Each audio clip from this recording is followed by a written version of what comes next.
Adrian, we have to swear as much as possible. All right, sounds like a good way to get demonetized if we were monetized, but Monetized. Yeah. Not fucking happening. It's not fucking. Are we fucking live or not? that's thinking about it. Yeah. Oh, okay. Yeah, It's looks like fucking we're thinking live. about it. Fuck yeah! Welcome to the fucking Canada Guns talk show. Fucking episode 106. New year, still same fucking bullshit. I'm your host, the Crover. Fucking Somebody else the say hunting something. gear guy. Fucking A, right, buds? That's right. Fucking A. I have a new fucking phone number.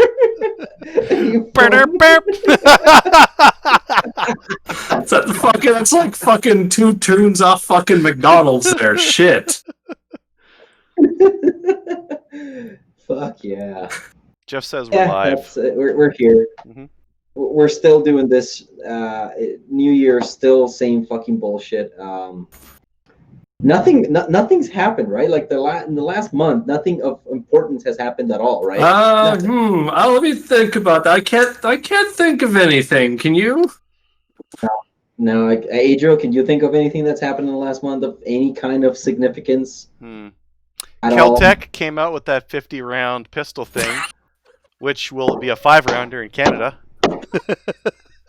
Fuck yeah, it is. Oh yes, that's right. Keltec snorted a bunch of coke again. I forgot about that shit. That's it. That's all that's happened that's been important. That's the only thing that has happened that has any kind of bearing in anything of importance for this talk show. Or any talk show. Any talk show, really. Have you guys done anything gun related at all whatsoever in the last month? If my camera will focus, yes. Wait. All right. What did you do? So I took that fucking 22 I got from Tendies. Took that shit out shooting. I was surprised about that little shit. It's actually surprisingly fucking decent. So I started off on the 25. I don't see it. I don't see it. Take it out. Where is it? No, I just brought this out. It's over there. It can stay there. But either fucking way, I brought it out to the 25. It seemed windage sighted for the most part. Drop I didn't want to fuck with because it was only at 25. Took it to 50. Fucked with drop. I learned now it's, I think, a little bit to the right. So I just need to move that shit over just a tiny fucking bit. And it'll be pretty fucking decent for what I expect myself to be able to do with irons at fucking 50 yards. If you need to move it a tiny bit, it's a cunt hair. You need to move it. Yeah, move it a fucking cunt hair there. Right. If it's a little bit, if it's a tiny little bit, it's a blonde cunt hair. If it's a little bit more, it's a redhead cunt hair. Mm-hmm. Yeah, but and if it's a lot, it's a Persian cunt hair. You know, those Persian girls, really thick hair. Oh god. But yeah, so it was it's pretty fucking decent, that little thing. The trigger is actually surprisingly light. I really did not expect that shit was like you practically sneeze on the thing and it goes off. It's really surprisingly light trigger. Quick fucking bolt to run on that shit. Like cases kind of pop just straight out of the fucker. Like it's a little bit weird. I racked the bolt and there's a case just does this. My dad actually had one fall back in the action after he did it. But I took that shit out. It's been working fine. Sometimes. My 597 was being a little fucking asshole out there the other day. This is what you get for cleaning. This is what I get for cleaning it. I should have never fucking cleaned it, but it got rained on, so I had to, and now it's fucking up. Just go through and dry it off with fucking paper towel. It's like an automatic transmission. You're not supposed to fuck with it. Yeah.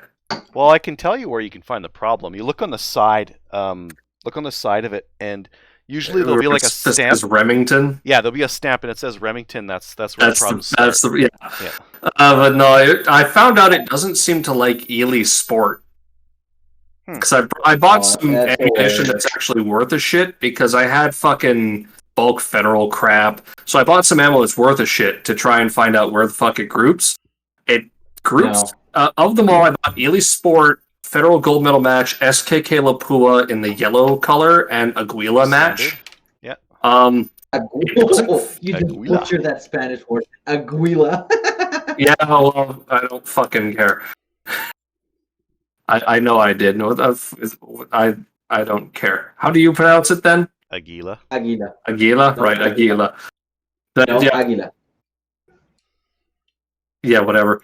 So anyway, of all of those, it hates the Federal Gold Medal Match the most in terms of group size. That shit kind of all over the place a bit. That's weird.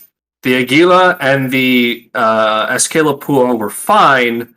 The Ely gets a good group, but was having problems cycling properly. And I had one that light primer struck 3 times in the 597.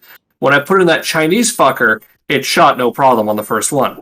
And then I had another Ely that I had to... It light primer struck once and then shot fine the second fucking time. So I don't know what the fuck was up with that shit, but it was being a bitch. I took my Mauser out because the last time I had my Mauser out, I couldn't hit shit.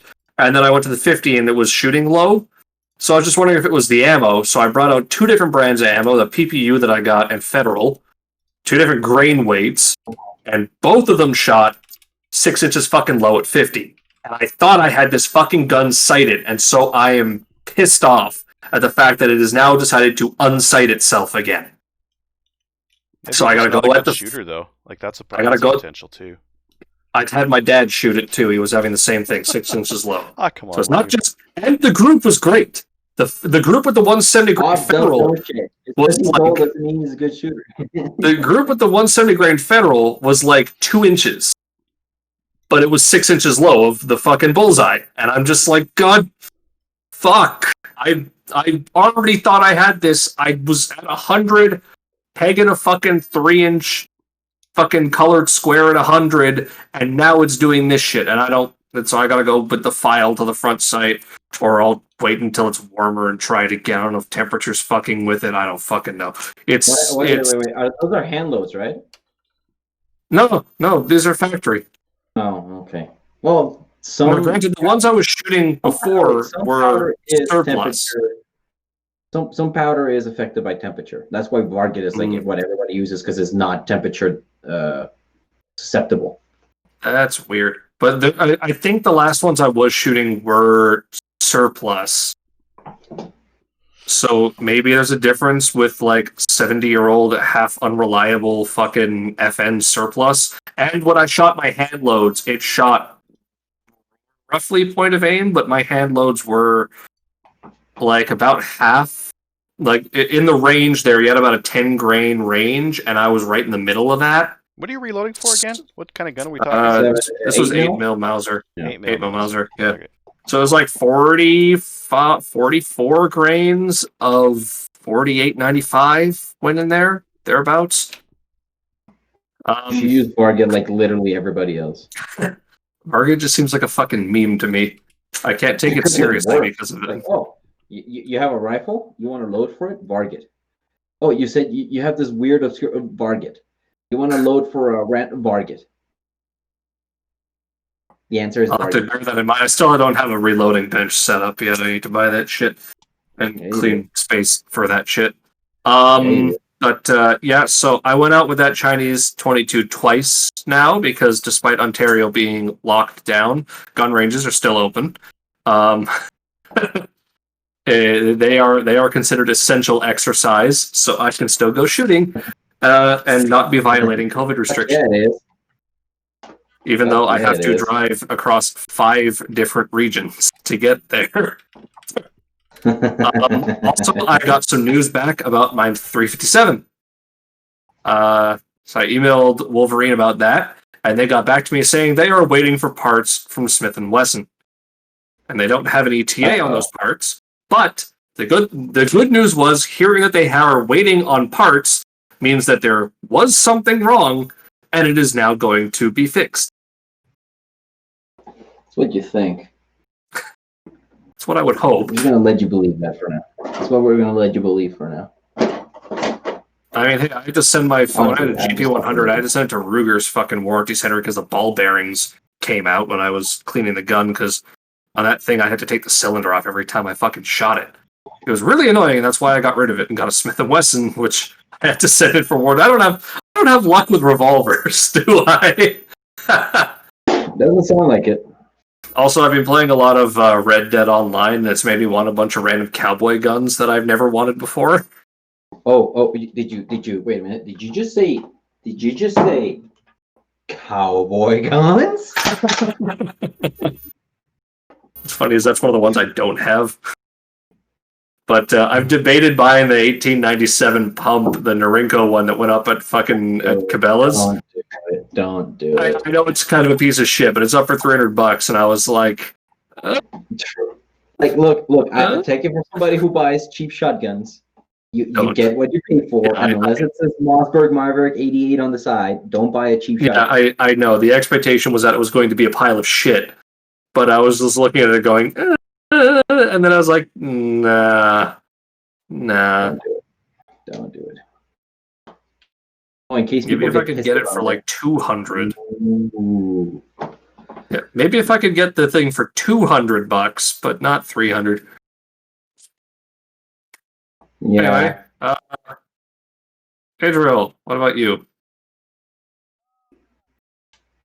You're muted. I've been going back and forth to the range a lot. Let's see here. I got. You put out a bunch of shit, didn't you? Yeah, I've been doing a lot of video because there's not really a lot to do. Can't go hang out with anyone, so I've been buying real dangerous guns like this. Oh. This beauty right here. I by the way, let the record state that I tried to convince him to keep that video till April 1st. He should have released that on April 1st. Someone commented that, and I was like, yeah, note taken, but I'm just too lazy, so I'm not going to. It's going out right now. I gotta put out stuff right now. Kind of neat. Like this thing, it's got like you can take the mag out, and the mag has like little bullets that you can take out, and the bolt runs, and the safety can go up, and the trigger can press, and you can. Does it have 3 positions to the safety? Well, it's like it just kind of goes up. And well, down, the safety's held by a bullet screw. That should tell you something. Yeah. Let's go with yes. Yeah. So it's semi-auto only then. Disappointing. Yeah. Anyways, that's neat. I wanted to show. I tried. So I can't remember if it was on this show or another one, but someone asked like, "Hey, can you run like the MCR upper and the WK?" Sorry, the MCR and the WK, are the uppers and lowers compatible? They're not. Well, they are one way. You can take the MCR upper and put it on the WK lower. It's not a good idea though. I would not recommend it because like the way that they lock together, this one uses a cross pin, so that cross pin has nowhere to go on the WK, and the WK has this like divot thing that goes down from the bottom on the upper on it. So the upper on this one won't fit on the WS MCR. So not really a good idea. You can. It's not a good idea.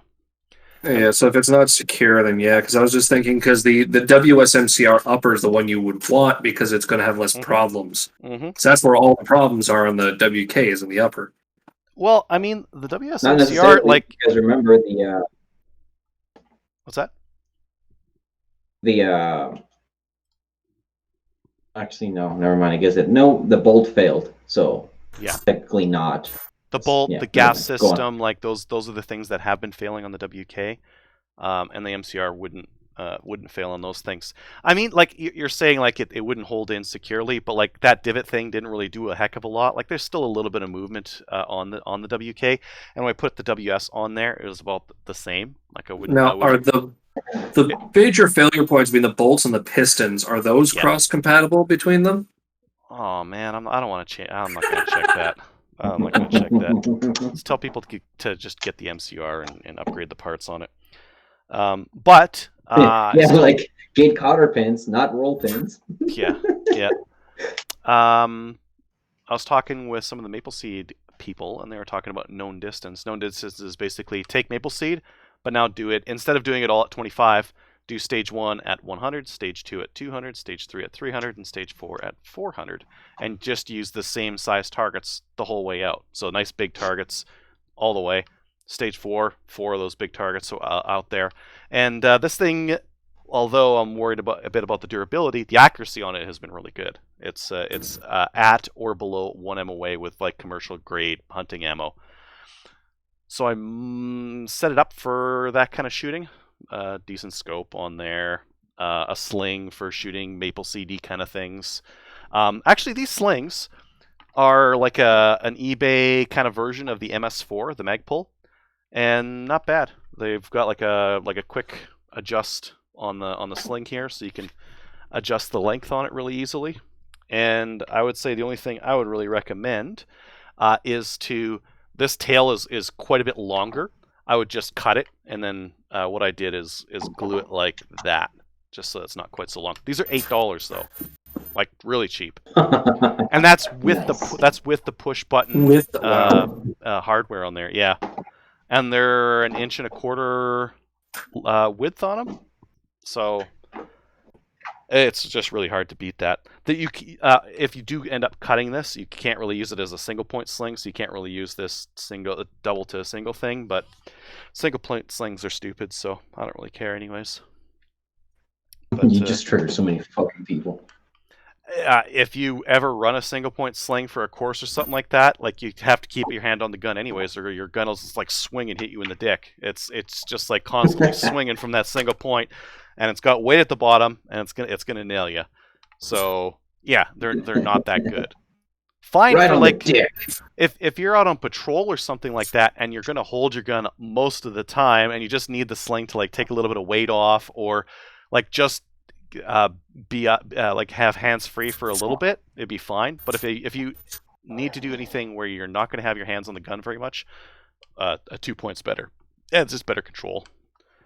Yeah, so I don't really care about that. I've got like a 3.5 pound trigger tech on there, and I don't know. It's like there's not too much special going on with this. I didn't opt to put my crazy break on this one. Rather, that goes on the other one for 3 gun. Do it.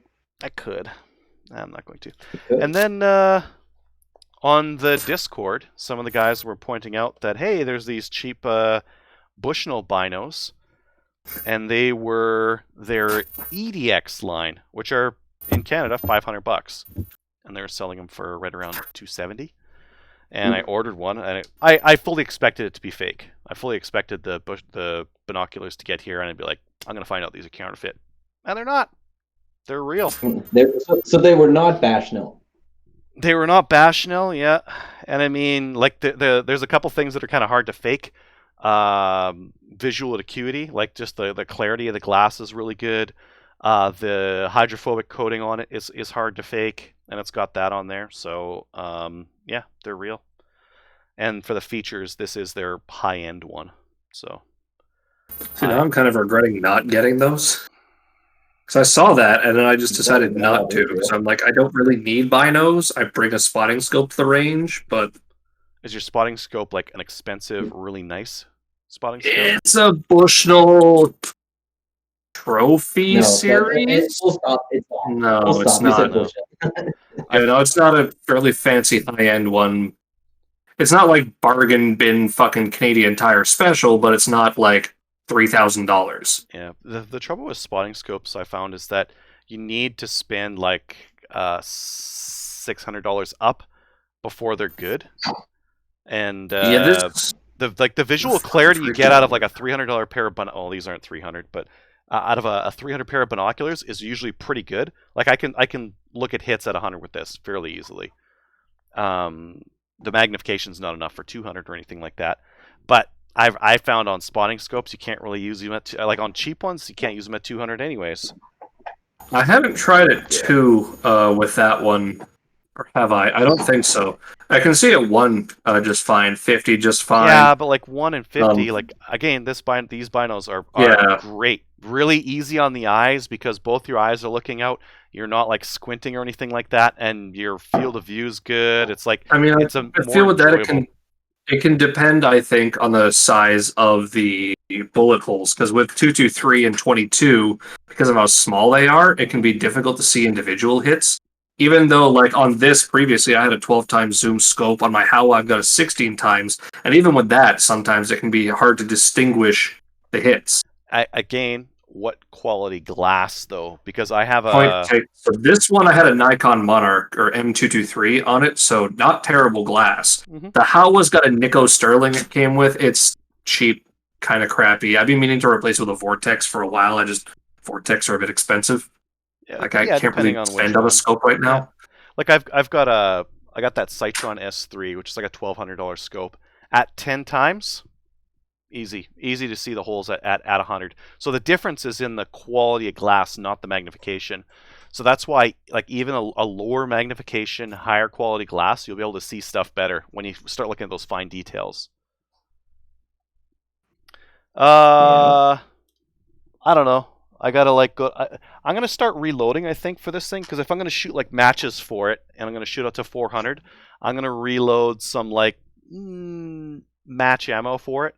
I'm probably going to make that match ammo also hunting ammo, and then crank some coyotes with this thing, because this is a decent setup for coyotes as well. So what's the twist rate on that? Like what kind of weight can you be expecting? I'm not gonna run anything too heavy. I know guys like to run like the 77s and that kind of thing. I don't. I would need to go much further than 400 before I'm getting the value out of like a heavy bullet. So you're going to be loading, what, 62s or so in there, maybe? Yeah, 62, 60, somewhere in there. Yeah. And even then, if it's just a 1 in 9, they'll still be fine with a 62. I believe these are a 1 in 7 or a 1 in 8. Oh, yeah, that'll be fine then. Yeah. Because I know this is 1 in 7, but my HAL was 1 in 12, so I don't really push much past 55 grain out of that one. Yeah. I actually bought 65 or 75 grain Hornadies, knowing they weren't going to work. I just wanted to see how badly they keyholed, and yeah, they keyholed. And then Trudeau banned this before I had a chance to shoot all of them out of it. So yeah, I got some 70 grains I've loaded up, but I think I'm gonna go a little bit lighter to like a 60, or I might even do just a 55, because like the speed's good out of them. And again at 400, the difference that extra ballistic coefficient you're getting out of like a 70 grainer, it still hasn't caught up to that faster bullet. Further than that, absolutely. If you're going to be just shooting at paper, perhaps, but I remember watching some of the stuff from like 9-hole when they're shooting out that kind of distance out to like beyond 350, it gets really hard if you're shooting at steel to see and hear the hits. Correct. Even with a 223 with 55 grain, because they've done quite a number of them where they've reviewed the footage afterwards and realized they hit it like 2 or 3 more times than what they thought they did. But I agree. Your Maple Seed's just going to be a big paper target out there, and just like, what did you do? I shoot 3-gun. I just shoot 55 grain stuff, and we go out to right around 350. It is hard to hear them at that distance.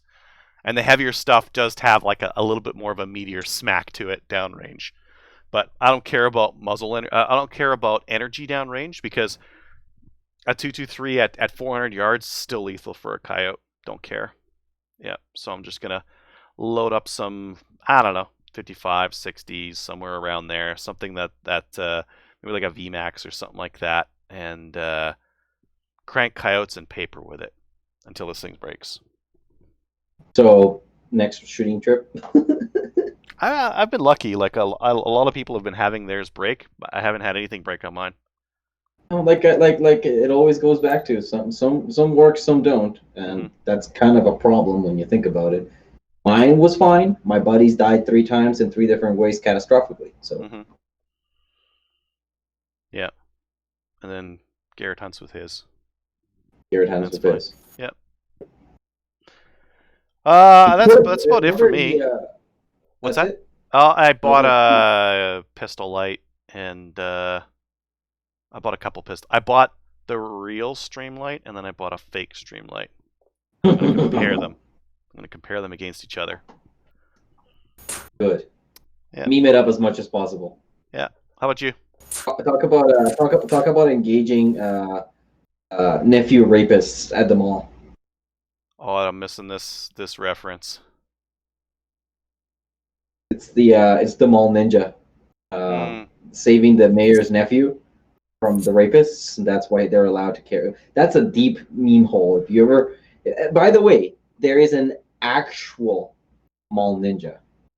Like this entire meme is a real thing, and if you Oh have yeah, not read that thread, that's what I'm aware you of. Is not read the it. the original one where he talks about I have one armor plate, but the idea is that I'll put the plate on, take the shots, and then you'll do this with this long range single action, like single break action rifle for the long range engagements. And he's got this whole tactical mall defense system figured out. Yep.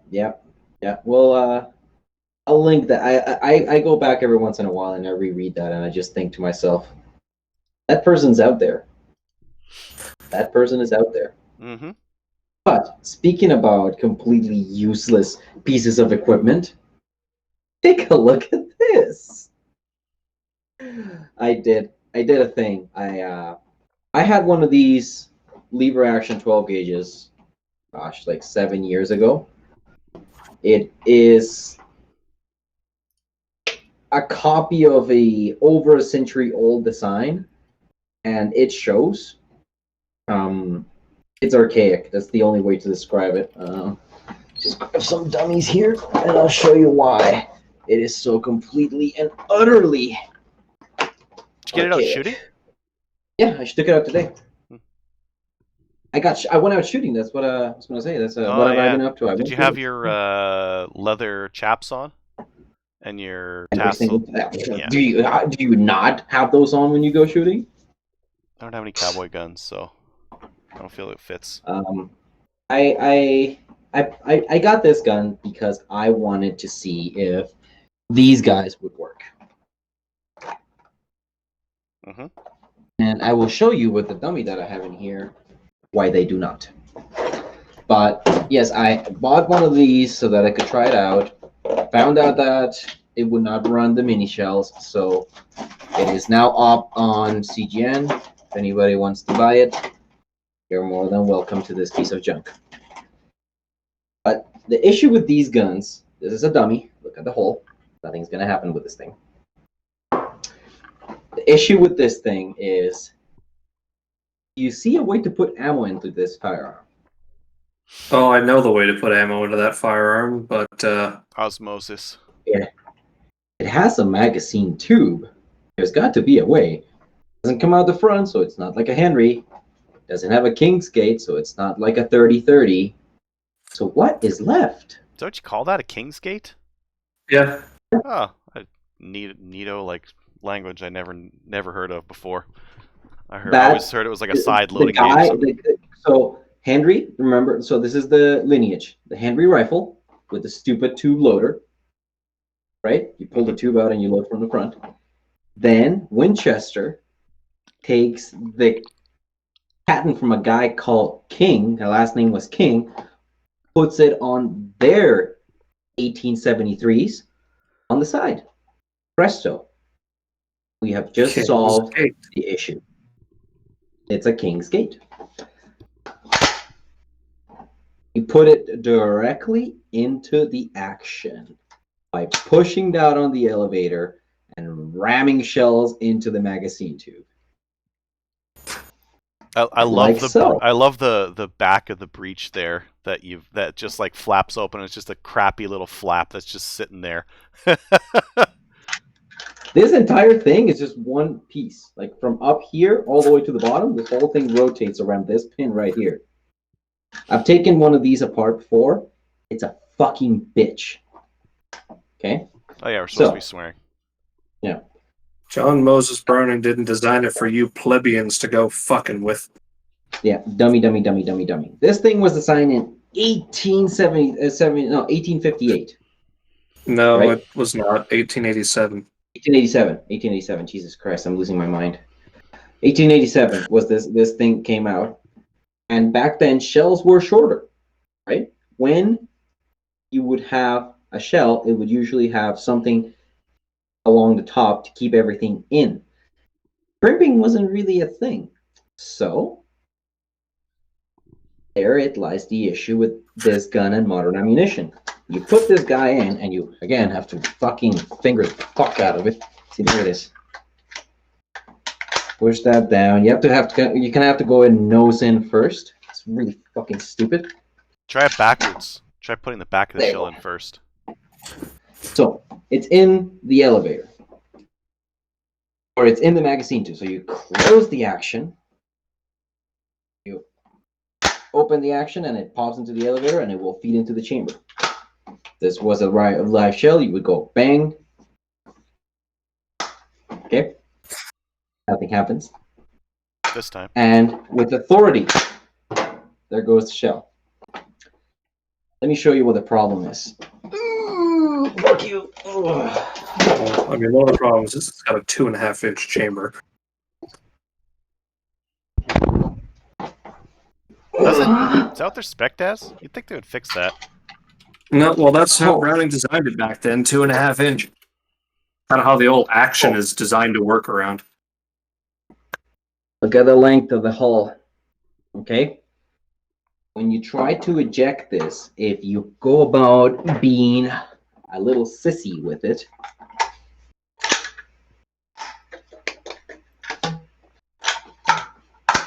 okay, you go slow, that's what happens. It just sits right in the, because the crimp of the shell gets caught at the edge of the chamber, so you have to flick the fuck out of this thing, but it will eject it if you treat it like it owes you money. It will. It absolutely will. What if you got a Stay big buckshot. drill and you got it into that chamber and you just give it a I mean, little part bit of more it clearance? It's, again, Part of it it's not isn't a the question of chamber, the it's chamber. the It's action. quite literally just how long the hulls are now. It's Yeah, but too to long give for the yourself a action. little bit more length so that it doesn't. You say that, but if you look at this, the top of the chamber is already beveled. They already took off. I don't know if the originals had this. Oh, This curvature. it can't clear it to the back. Oh, Yeah. I get you. I see. So this whole It's not thing, the this is being chamber. held on by the Yeah. So that is kind of the problem. Is even if they did rechamber those for 2 3/4 for modern ammunition, just because of the length of the action in the back there being designed for a 2.5-inch shell, it's Adrian, still look, going to have problems this with is what ejecting. happens. It Yeah, gets I to see. that point. Yeah. Okay?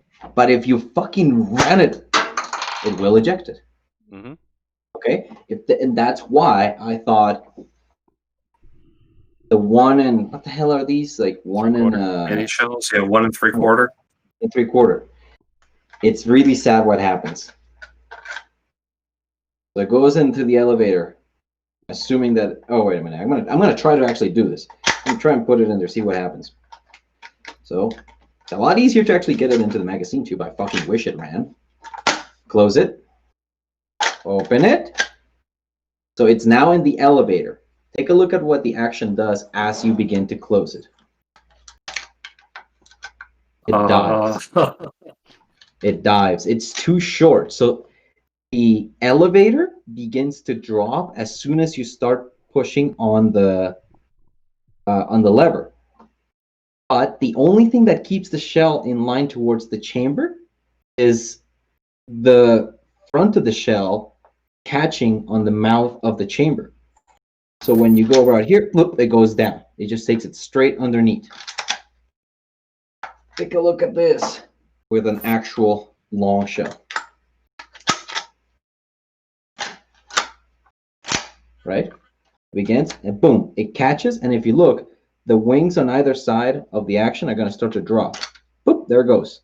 Elevator just dropped off. Now the extractors and the bolt face are what's keeping the shell in place and pushing it into the action. Alas, does not feed me the shells. So sad. I mean, if you got into shotgun reloading, you could probably load your own hulls at 2.5-inch. See, but that's the thing. I don't need to. If you just run the action like you've got big boy muscles, he'll fucking eject shit. Okay? But that's it. That's the price of experimenting. I have now added to the collective knowledge of humanity.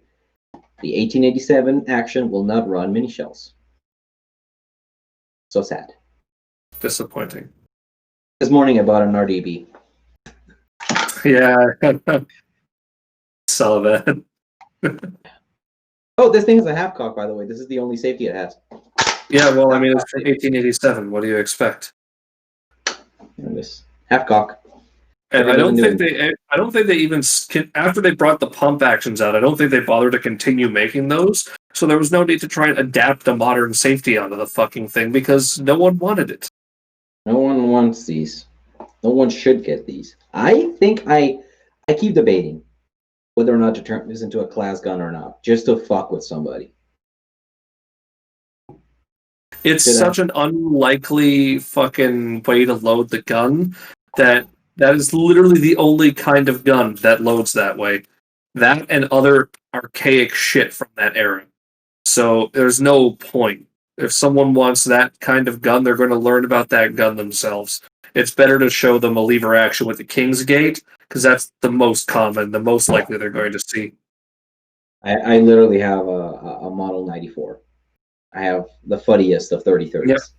It's a debate. It's a toss-up between the 94 and a 336. Yeah. But The 94 is the original Fuddy, so... yeah.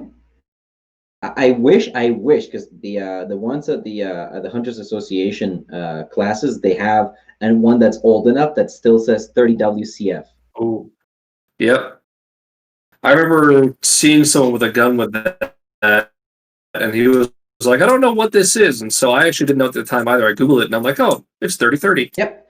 For those of you that don't know, boys and girls, the nomenclature for the more commonly known 3030 Winchester cartridge used to be 30 Winchester center fire, 30 WCF.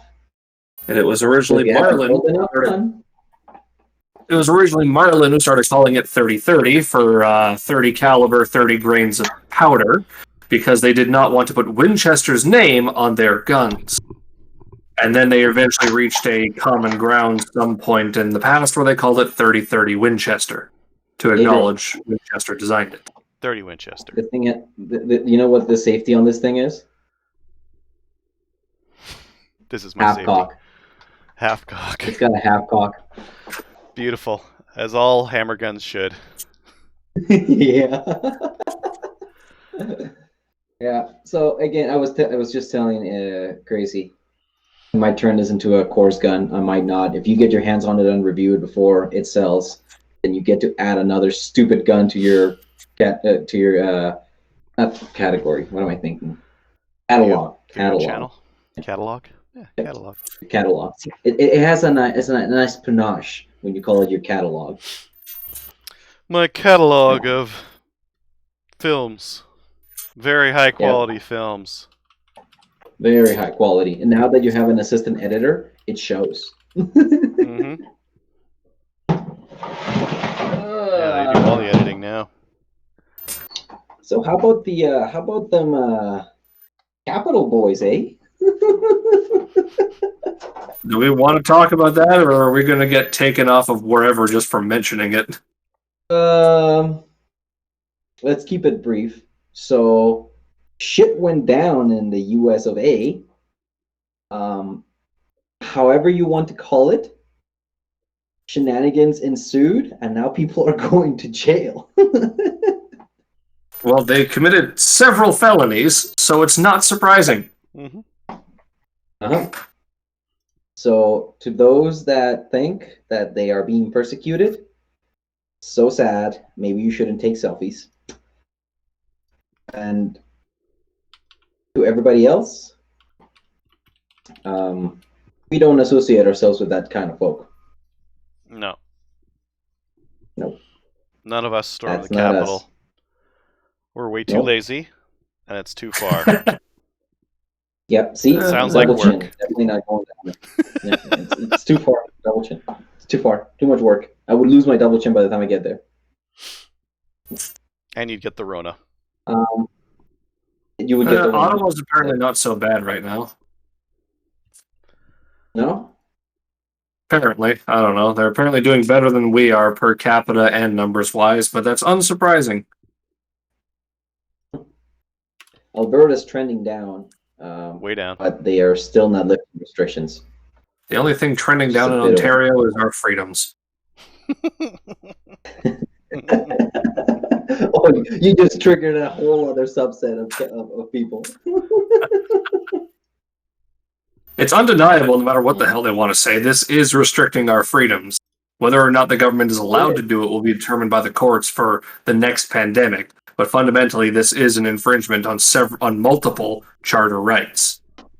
It's going to be the government will try to justify it by using the Section 1 override, and I'm sure for at least some, if not most, of these restrictions, they'll be successful at that. They failed at it really early on. I would say like March of last year. There was some guy protesting in Edmonton for something. I can't remember what it was. This was like super early on in the lockdowns and everything. Anyways, he was protesting. Party of one. Got arrested for it. Charter challenge. It's gone. His charges were dropped. Wow. So I mean, like it. As much as like the government is putting in a bunch of restrictions, that kind of thing, you still have charter rights, and you can challenge them, and a lot of those will end up being won, or they'll just drop the charges. I'm really thinking, especially on the Quebec curfew, that that one in particular is where a lot of people are like, no, the curfew like that is going way too far, and that's one where I think is going to be the most likely one to have just about everything from it thrown out. Yeah, that seems like of all the restrictions I've seen so far, that seems like the silliest one. Because you could go for like a 10 o'clock jog when there's no one out, and it's like, nope, can't do that. Not unless you have a dog. Yeah. What the fuck? Like, not in Quebec now. You're not allowed to exercise? In Quebec, you are not allowed to leave your house for a jog or for anything like that past 8 p.m. unless you have a dog. You're allowed to walk your dog. There was a husband and wife where the wife put a collar around her husband and tried walking her husband. They both got fined $1,500. Oh, she couldn't identify as a dog? That's too bad. No, she tried walking him. He couldn't identify as a dog. Oh, he was her bitch.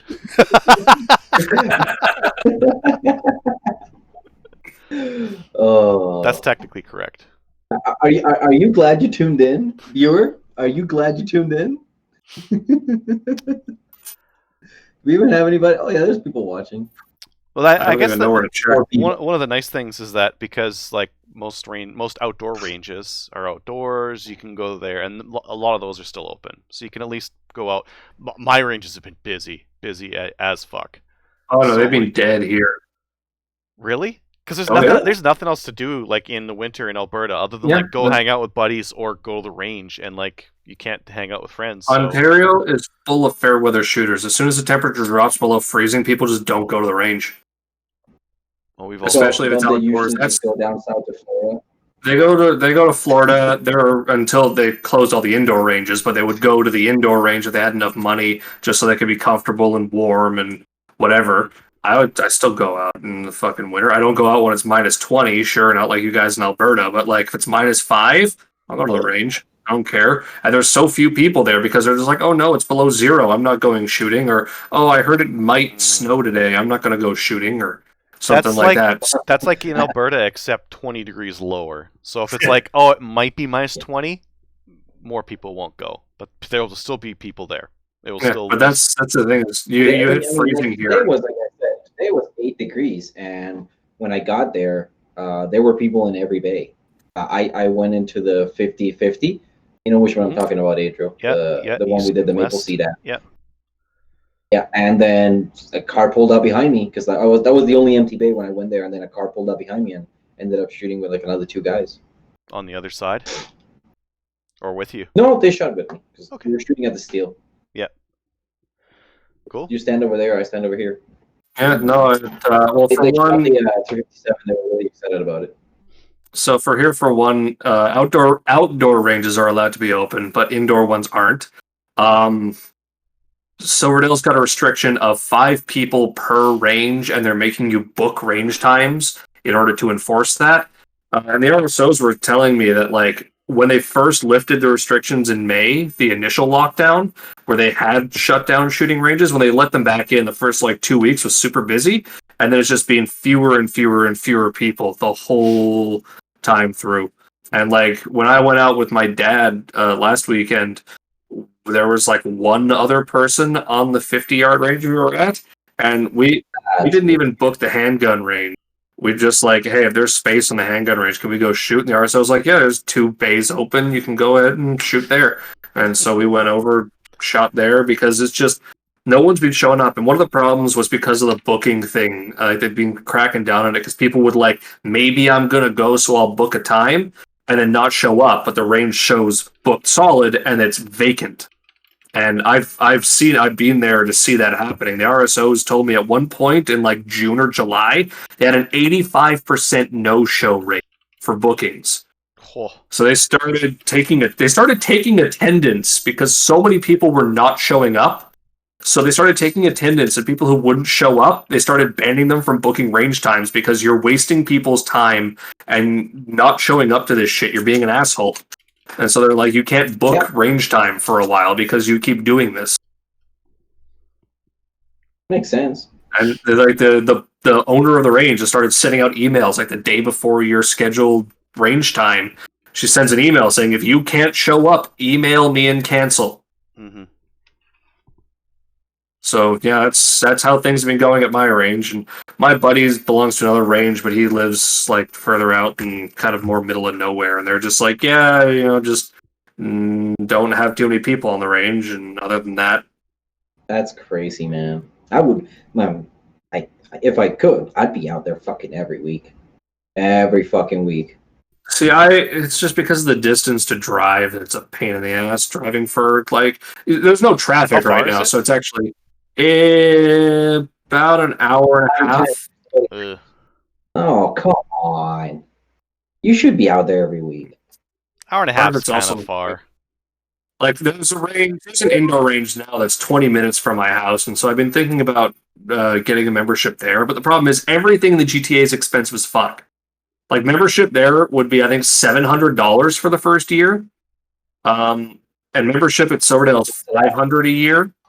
So, and I don't want to stop being a member at Silverdale because the indoor range is only 25 yards.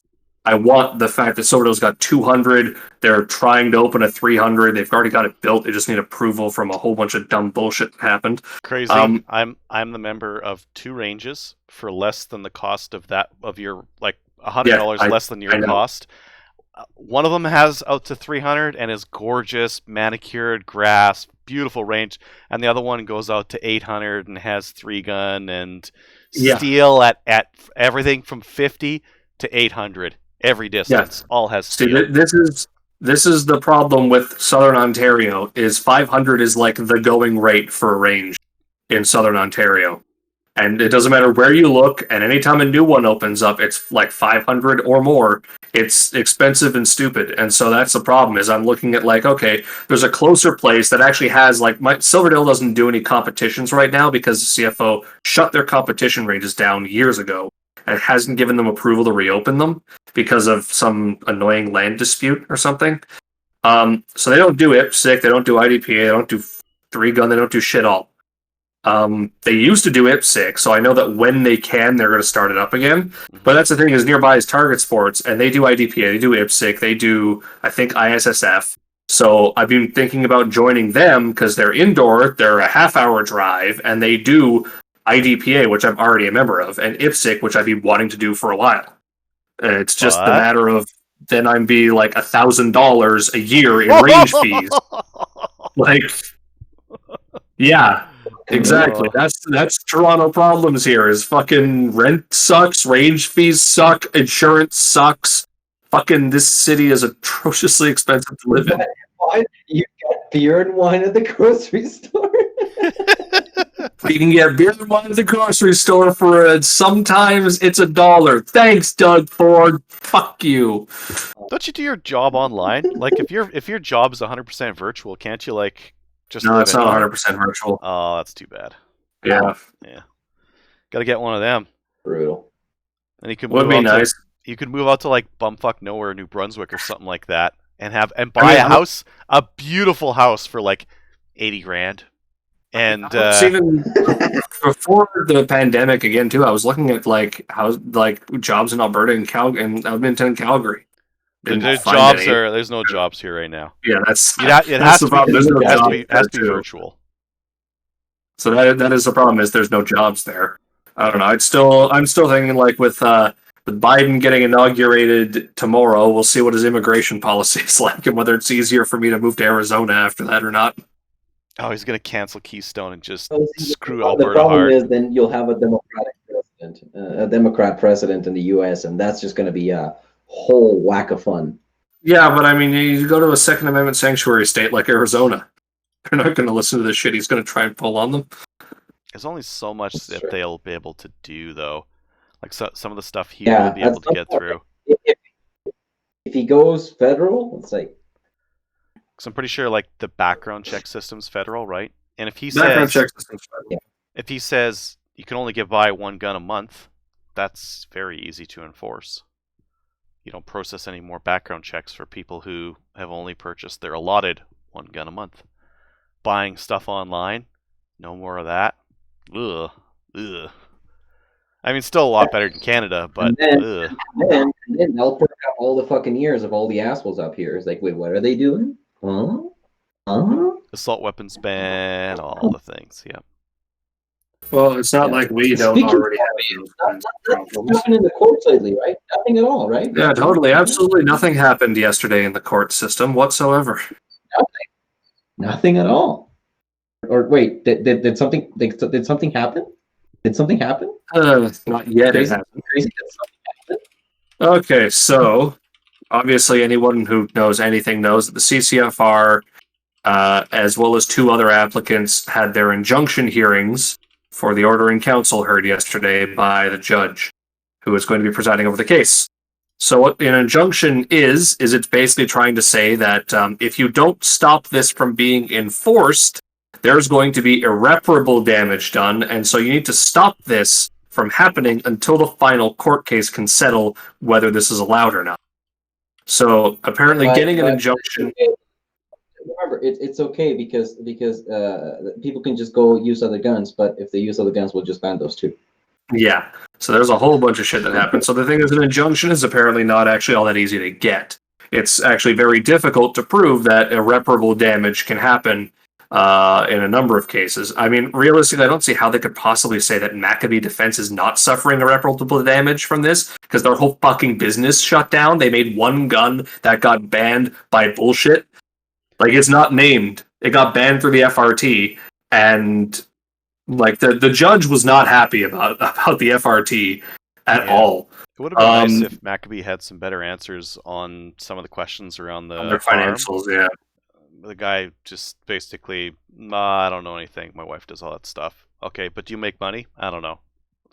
Yep, that was kind of the biggest thing. Like, is if I was in a business and my wife ran the books, I'd probably know if we're making money or not. I'd Well, know if we're losing. You'd also probably want to have your wife there because but it doesn't actually kind of surprise me at all because Maccabee was just kind of run like a fucking barn because it was run out of a barn. Yeah. I mean, the thing with that is like proving irreparable harm involves having to demonstrate that you don't have any business anymore. Essentially, your business has no profit, no money coming in whatsoever, and you're going to get fucked. Wolverine had all their financial statements. However, the lawyers were able to prove that they're still making a profit, just much less of a profit compared to what they were making before. Yeah. ATRS would have been able to show a loss, but they separated their lawsuit out so that they can sue them for damages. They're suing for damages, which was what one of the government's lawyers told told Wolverine Supplies and Maccabee to do is, well, if you suffer damages, just sue the government about it. And I'm like, well, that's what ATRS is doing, but still. So basically, there was talk about irreparable harm to the shooting sports community and stuff like that. I think that one might have a bit of a better chance potentially for some things. And the judge, when there were a lot of discussion about Murray Smith's affidavit, they just shredded him. They did a cross examination of him beforehand that shredded him, and they brought all of that up in the court proceedings. It just completely shredded his credibility. like if you have a plinkster and then you put clamshell on it, it's an AR. Yes. Yep. Forensic scientists have looked at this, Crover. Forensic scientists Yeah. said that that's No, an but AR. That's a it's not- variant. You know what? It's fine if the it, FRT says it's a non-restricted, but if you put plastic on it, it's an AR. no, Yes. as long as the receiver still says the number is 702, because if it says 715, then it's a different receiver. You would laugh. That's literally what he said. He was asked, "What is the difference between the receiver of the Mossberg 715 and the Mossberg 702?" And his response was literally, "One says 715 on the side, and the other says 702 on the side." And then he was asked, "Other than that, is there any difference?" And his response was, "As far as I am aware, no." No. So literally, the Mossberg 715 is banned because it has a plastic shell around a Mossberg 702. That is literally it. His definition of a variant, he said, "Well, we use the dictionary, except when we don't." And then we just kind of make it up. Like, they literally just said, No, we can't define variant, or else people will know what a variant is, and then they'll get around that. They'll make stuff that isn't a variant. Yeah. he didn't specifically say that, but the government lawyers did say that if we define what variant means, it means people will make things that are not variants of other things, and then we can't ban them as variants because they're not a variant. And it's like, well, that's kind of the fucking point. Apparently judges really don't like ambiguous, overbearing bullshit like that. And the judge was not happy to hear about what's going on with the FRT. And the government's lawyers kept saying, "Oh, well, firearms owners know if their gun's banned because they can check the FRT or call the RCMP to get an opinion about it." But they and Murray Smith both admitted that the FRT has no legal weight. They keep saying it's not a legal instrument, so it's not the law. The judge said, "Then what fucking good is it? You can't enforce any." The judge basically said any of the FRT bans that happened after May 1st are unenforceable because that's not the law. That is your opinion. So the judge already does not like the existence of the FRT and how it's being used. And beyond that, Murray Smith admitted the only real way to know if your gun's a variant of another gun is to go to court, be criminally charged with possession of a variant of a prohibited firearm, and go to court and have the court prove whether or not your gun is a variant, which is fucking ridiculous. The judge, when they heard that, they were like, "You would never be able to convict a person on that because there is nothing that makes up like the intent for criminality. There is no, you cannot prove that they were trying to break the law, ignorant or not." Like, the judges are basically like, "This is unenforceable if you try and do that." It's one thing if it's written in the list, like the list is the list. But when you get this FRT bullshit, the judge basically said you can't enforce that. There's no way in hell you could feasibly enforce that. No, remember, people can just look at the FRT, except the FRT is not viewable and it's not law. So It's a 500 megabyte PDF that will crash most PDF readers. So that was the thing, is the judge was not enthused with the FRT. Two of the three government lawyers kind of were shit from what I heard. The judge laughed at one of them at one point. And the other one was apparently had the personality of a dead fish. The third one seemed like a real true believer type in gun control, because he went on and said shit like, "This order in council literally cannot be challenged at all. The government dictates what is in the public's best interest, and you cannot tell the government that they can't do that. You cannot try and say that this is not in the public's best interest, because the government says it's in the public's best interest, and the government is the only person who can say what is or is not in the public's best interest." So that sounds, of course, like a crock of bullshit. You can challenge anything the government does. It's just, apparently courts give a lot of deference to the government when they say something is in the public interest. And the courts are not really in the business of trying to say that it's not, no matter how much evidence you forward proving that the government's full of shit, because they did bring that forward in the form of several studies done by Doctors Mauser and Langman.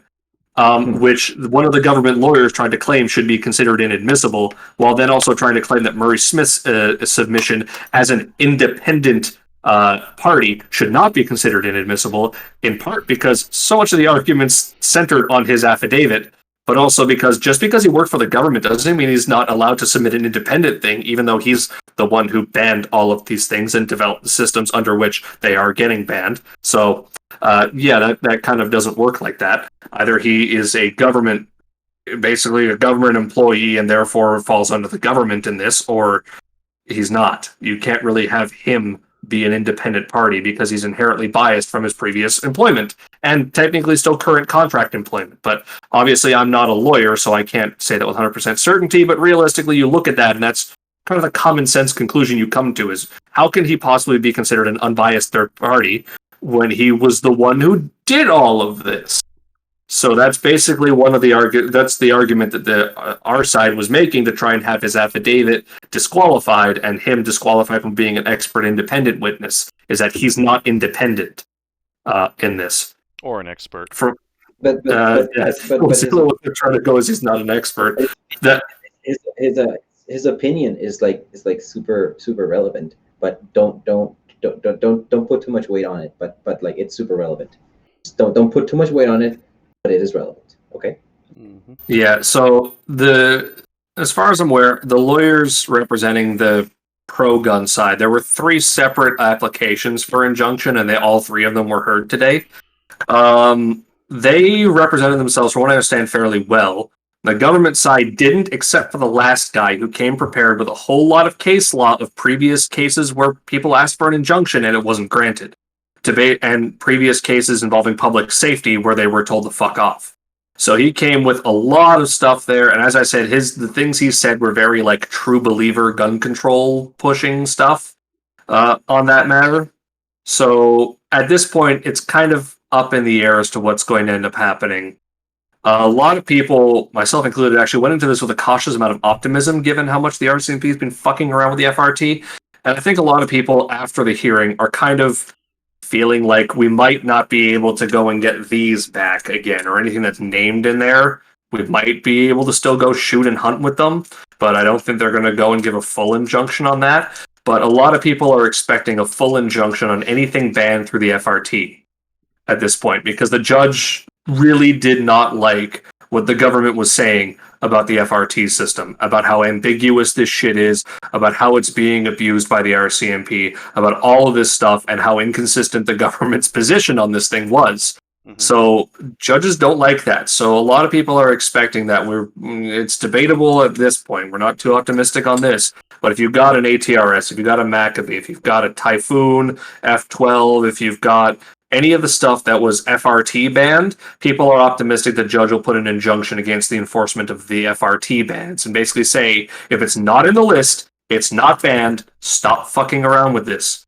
Well, it's hard to even say what the rules are around the ones that were named in the FRT but not named in the OIC, because those ones aren't covered by the amnesty. So if you have like an F-12 or something like that, it's like, oh, whoops, that's not covered by the amnesty. It's just prohib, I guess. Or go to the court. It's debatable on that, because I've heard differing opinions on that, because I think Ian Runkle talked about that, and he disagreed with that opinion. Mm-hmm. But the CSSA's lawyer, I think Ed Burlew, he has agreed with that. He said, yeah, it's not covered under the amnesty unless it was named. And Ian has disagreed with that in the past, saying, no, it is still covered under the amnesty, even if it's not named in the document. So it's impossible to know. Like you have to go to court to find out. Yeah, it's impossible to know whether it's actually banned or not, because again, the FRT is just opinion. The government lawyers were very adamant that it's just opinion and not a legal tool. And at one point, the judge just said, so then basically it's fucking worthless. Yeah. Also, Police Souvion, the gun control group. It's Police Souvion. Whatever. They they tweeted a screenshot of the court proceedings from the Zoom call, which is illegal. It's been illegal to record court proceedings forever. They claimed they didn't know it was illegal. It has been illegal literally forever. You have never been allowed to take video or photographs of a court proceeding, which is why newspapers hire court sketch artists to go and draw those shitty. If you've ever wondered and didn't know, the reason why there's an image of this guy on the witness stand in court and it's a hand-drawn sketch is because it's illegal to take a picture in court. And it's illegal to take video in court. So having this on a Zoom call was already exceptional. And the judge just said, remember, it's illegal for you to take any recording of this, including a screenshot. They shared a screenshot of it and said something apparently rather unflattering towards the judge, which then several people noticed and told him, you just broke the law. And while I would absolutely love for Heidi Rathjen to be arrested for contempt of court for doing that, it's very, very unlikely that anything is going to happen to them because of it. However, of course, they deleted the screenshot. The CCFR's lawyer claims to have a screenshot of their tweet, as do several other people. And one person retweeted a screenshot of their tweet, to which Pauly responded to him and said, if it was apparently illegal for us to post that in the first place, it's also illegal for you to post a screenshot of it. Basically admitting that they posted it in the first place and acknowledging that it was apparently illegal. So a confession right there in another subsequent tweet that, yes, we did this. So, New Year, still same bullshit. Yep.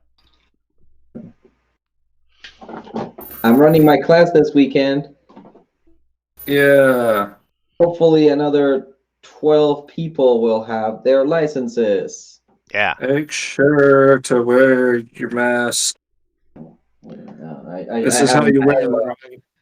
I have a face shield, like literally, like it looks like a welder's mask, but it's just Clear. plastic, and that's what I'm wearing. Because The way the government recommends for looking at anything they do, you're just supposed to do this. And then you won't see any problems with anything that they do whatsoever anymore. we should start the next show like that. Oh, you're pretty cute without those glasses on there, sweetie pie. Him? Like your hair. I literally can't even Oh, yeah. see myself in that to know what the fuck I look like. Sweaty pie. Do you have astigmatism or is it just bad eyes? Both. Ah, fuck. I was gonna say you can get eye surgery, but astigmatism doesn't get fixed by eye surgery. No, and my left eye is notably worse than my right in prescription-wise, and that's causing several issues recently. Brutal. Oh well, hopefully it gets better. And hopefully we have news next time around in like a month, whenever we decide to do this again. Hopefully, because the judge, we didn't say what the conclusion of the court proceedings were. The judge reserved their decision, which is unsurprising. No one expected them to rule from the bench today. Realistically, everyone expected they would reserve their decision, and they're expecting it to be a very lengthy response when they do get a chance to respond, which could be any time 1 to 2 months from now or so. Yeah. Somebody asked if that is a Glock. No, this is a Smith & Wesson 686 no dash. Is that a Glock? It's not your Glock 40 problem solver. No, it's not my Glock 40 problem solver. What else did somebody ask? Can we stop swearing? No, fuck off. Yeah, fuck that fucking fuck. Well, it was specifically, can we have a show where crazy doesn't drop fuck bombs every as a noun, verb, adverb, and adjective in the same sentence?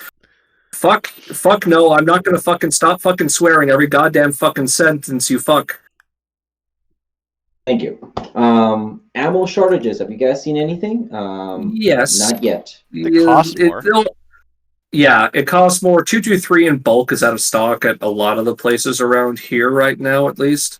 I don't know why, because I suspect though, I that do. orders stopping that stuff from coming over when the ban took place because nobody's shooting that shit anymore. Well, they still had stuff in stock, and stuff was still coming, just not moving as much. I'm wondering if it was cautious optimism with people stocking up, being like, maybe I'll be able to take it to the range in January. Maybe I'll be able to take it to the range in February. I saved my brass. I'm sitting on 1,000 projectiles, and I don't know how many cases. I'm just gonna make my own shit. Yeah, I don't have any reloading stuff. I actually have I got rid of all my brass because I was too lazy to do it, but I have dies. I think I have 100 bullets. I was just too lazy to load 223. But I've only got maybe 100 to 150 rounds of 223 left, and like I still have a bolt action, and that's Agree. probably enough for a bolt action for like a month or two if I were to take it out yeah. regularly. I redid the shop. Now there's a nice shelf with all my shit on it, Ooh. and then I put shit up on the pegboard so it looks nice and neat. Nice.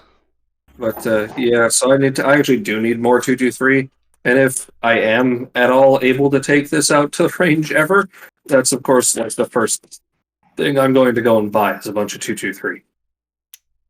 Yeah, I'm gonna take the RDB out and I'm gonna run it with a red dot because You still have an RDB? I don't think that. No, I bought one this morning. I didn't tell you. I was like, man, I thought you got rid of that thing. RDB the one that had the busted butt plate that you glued back together? I sure did. Someone else has that problem now. I sold it with I sold that right before the ban, and somebody was like, "I'll buy it off you. I don't care if it's got a busted up butt plate. I'll get Vault to send me a new one." It's like I fixed it with super glue, and it's probably stronger now. I don't know. So yeah, for those people that didn't know, you cannot mortar an RDB. You will snap the plastic butt plate in half. So there you go. But yeah, I bought an RDB this morning, Adriel. Maybe you can review that one as well. Busy. Yeah, I'll keep you busy. I pre-ordered one of them Maple Ridge 308 thingamabobbers. Oh yeah. Not the Renegade, Maverick? Maverick, yeah. So Maverick. The Renegade was their 223 spring-assisted single shot, and the Maverick's their 308 sized one, which I'm going to make a 6.5 Creedmoor out of. You meme the fuck out of it. Meme it up. You better fucking put. I've got so many like Gucci parts to put on there. Gucci barrel, trigger, like the works. Fucking do it. It's getting me all riled up in the nether regions thinking about it. Okay, so the dude is apparently watching the stream now, and he actually just said, "Just heard you live on the stream. Sad. You actually had some worthwhile things to say, but simply can't take you seriously if you can't express yourself without resorting to swearing at every sentence that comes out of your mouth. You were even called out on it by Adriel in the last show, apparently." Who was? Apparently, you called me out for swearing every sentence. Oh, he replied in the talk show thread. I just noticed this. The thing with this is the idea that swearing is unsophisticated is legitimately boomer mentality bullshit.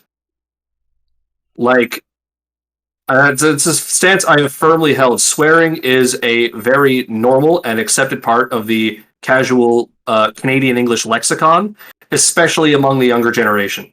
So if you're still holding this kind of boomer mentality that swearing is crude, shows low intelligence or anything like that, quite frankly, you're literally stuck in some sort of Puritan bullshit past. You will find casual profanity is incredibly commonplace in this country. I'm just gonna say this right now. Can you just like fuck off? I'm not talking to you, Tracy. I'm not talking to you, Adriel. Just like the guys. Like, if you don't like it, just fuck off. Bye. Sayonara. Adios. Hasta luego. Crover, we don't have that many viewers. You're probably getting rid of like a significant portion, like over 10%. Oh fuck! What the fuck are you doing there? Also, how did he miss the deliberate swearing at the beginning of the fucking show then? Or did he not watch the beginning of the show where we made sure to throw as many swear words as we possibly could in every sentence we said? This is what happens. We swear, then we forget that we're gonna swear, and then we don't swear, and then we remember something completely idiotic that the government did, and we swear again. So get fucking used to it or leave. In the words of what the fuck was it? Dice. If you don't like it, don't buy it. Is there anything else that we need to cover? Yeah, I want to say Type 81s. I almost bought one of those, and then I remember yesterday, that's about the same price as an RDB. And you know which one has actual support? The RDB. Which one has support for accessories as well is a thing. The Type 81 has no optics mount.